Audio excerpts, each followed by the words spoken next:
All of us that have faced expectations for other people have been disappointed by the expectations we've had for people that weren't met. And then as a result, we bailed on them. This creates some level of pattern for our reactions and responses to how we move towards others, and honestly creates greater spaces for higher levels or quickness to offense. I remember there are so many moments and times, man, where I had an expectation for somebody. It wasn't met. I was met with a cloud of disappointment. And as a result, I chose to bail.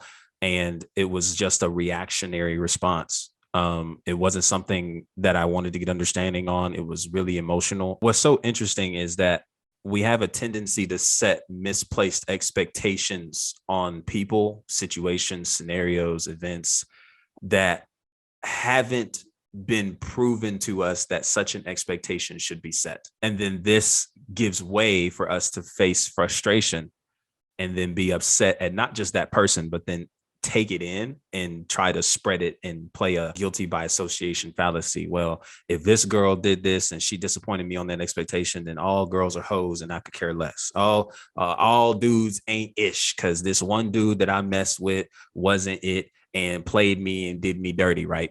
My question that I think is worth considering: what if what you're expecting, what you're desiring, what you're wishing or wanting from somebody else doesn't happen? Like, what do you do then? You know what I mean? Like, what do you do? What is your initial response? And it's okay to be honest. I've had to deal with this. This is a question that I've asked myself, which is why I feel even more comfortable asking you guys, because in moments where I've sat down with this question in relationships and dealing with relationships, bro, I had to be honest. Like, I was not okay. I couldn't come to terms with like, okay, if what I'm doesn't happen, I'm pretty mad. I'm pretty frustrated. Yep. And what's interesting is the more I began to pull that out and question, well, why am I frustrated? Why am I mad? Like, Yep. well, why do I feel so entitled to be mad and feel so entitled to hold on to that emotion? I come to find out that not only did I come in with expectations on someone who may not have shown me such yet for me to be able to do that, but it was also the selfishness that was screaming out of me that came into that situation, saying to myself that I deserve this, need this, I've done everything right, and the only outcome that should be about this is what I want.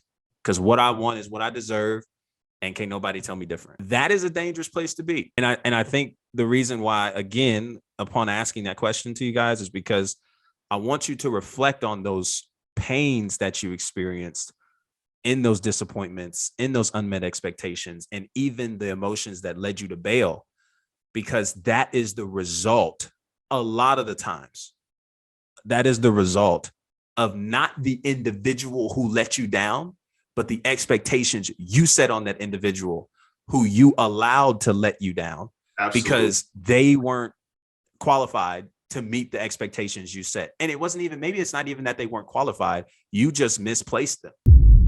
You just misplaced them because they haven't shown you anything. So what the heck does this have to do with kingdom seeking? Because I'm afraid, y'all, and this is something that I shared with a group of young adults that I had an opportunity and privilege to teach in front of. Very challenging.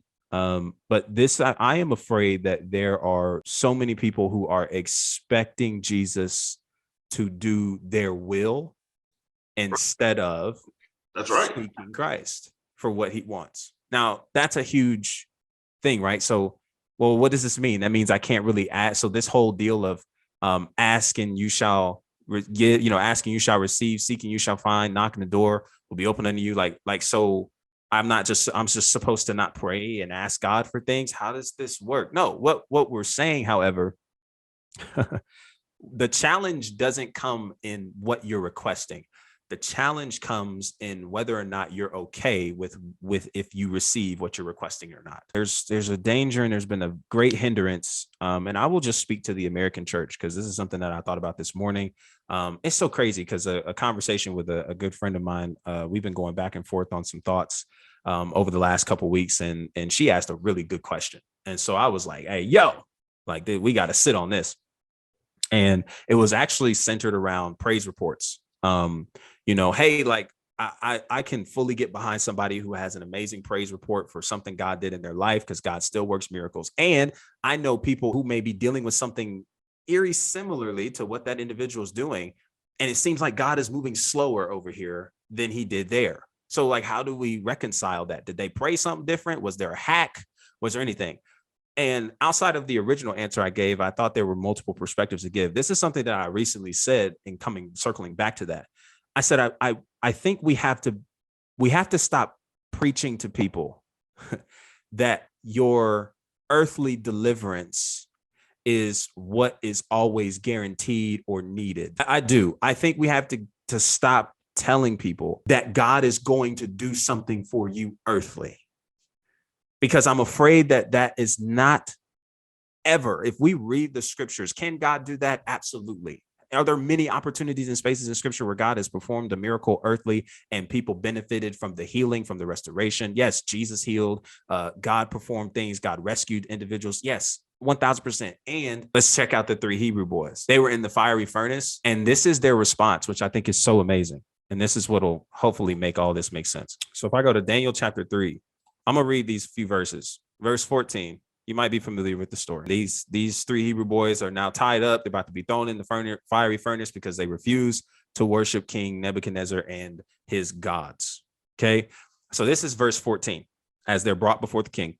And Nebuchadnezzar said to them, "Is it true, Shadrach, Meshach, and Abednego, that you do not serve my gods or worship the image of gold I have set up? Now, when you hear the sound of the horn, flute, zither, lyre, harp, pipe, and all kinds of music, if you are ready to fall down and worship the image I made, very good. But if you do not worship it, you will be thrown immediately into a blazing furnace. Then what God will be able to rescue you from my hand?" This response is goated. Shadrach, Meshach, and Abednego replied to him, "King Nebuchadnezzar, we do not need to defend ourselves before you in this matter. If we are thrown into the blazing furnace, the God we serve is able to deliver us from it, and he will deliver us from your majesty's hand." Now, before I go to the best verse in this entire section, realize how Shadrach, Meshach, and Abednego acknowledge the ability that God has, the power that God has, the reverence and authority God has and is.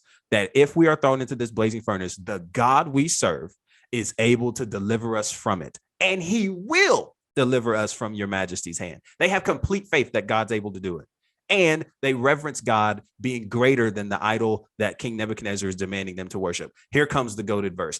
But even if he does not,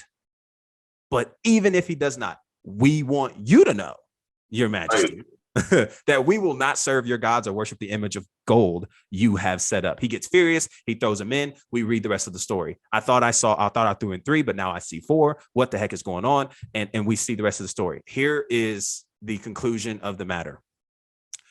Without having a "but even if he does not," we will find ourselves clamoring for God to do something in our lives, to the point where we will then choose to do it our own way, excluding God, but sprinkling God on it as if he's the one that blessed it, and be caught up in sorrows in the end, in the long game, at the end of the road, in any formality and fashion. When we fail to seek Christ through the scriptures, knowing what we can expect of him in our lives, we will miss a lot of what Christ actually wants to do in our lives. And as a result, we'll find ourselves abandoning him, his rulership, his authority, because we just want this so bad. And I'm afraid that what the American church has done so poorly is there's so many people who are in positions of authority and leadership who have been promising and telling people what God is going to do.